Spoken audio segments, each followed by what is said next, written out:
Do you know what happened with Jimmy Kimmel just a few days ago? How his show got pulled off the air because of something he said about Charlie Kirk, and how it turned into one of the biggest debates about free speech in media in years?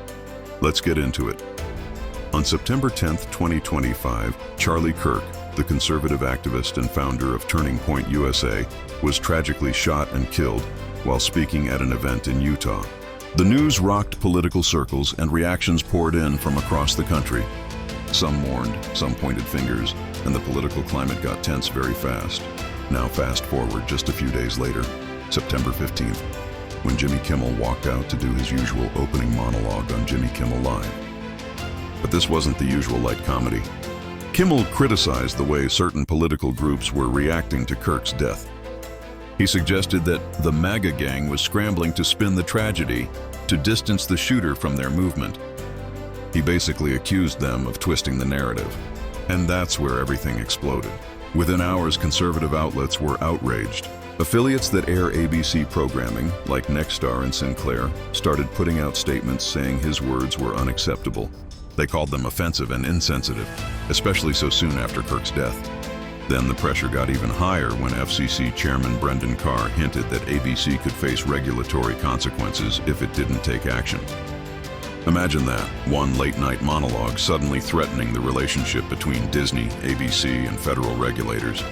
By September 17th, Disney and ABC made their move.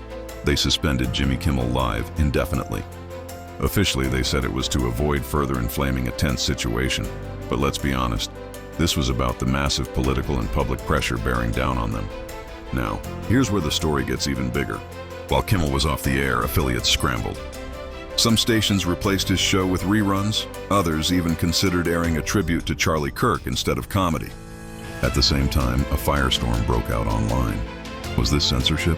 Was Kimmel's suspension proof that political power can silence entertainers? Or was it simply a network doing damage control after its star host spoke out of turn? Critics of the suspension, other comedians, civil liberties advocates, even Hollywood insiders warned that this was a dangerous precedent. If one monologue can get a show yanked, what does that say about free expression in America? On the flip side, defenders of the decision argued that timing matters.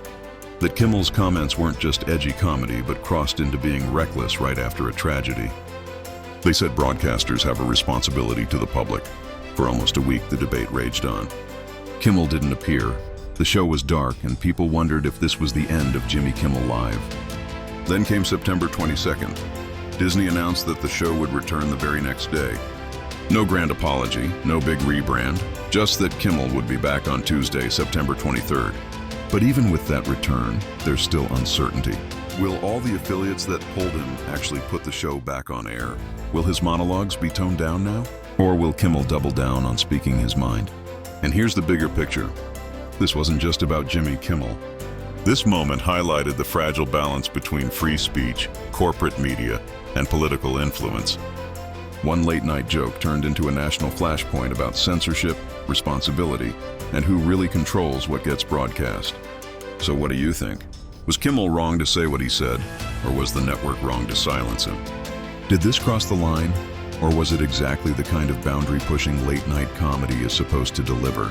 Either way, Jimmy Kimmel is back, but the questions this raised about media and speech are only just beginning.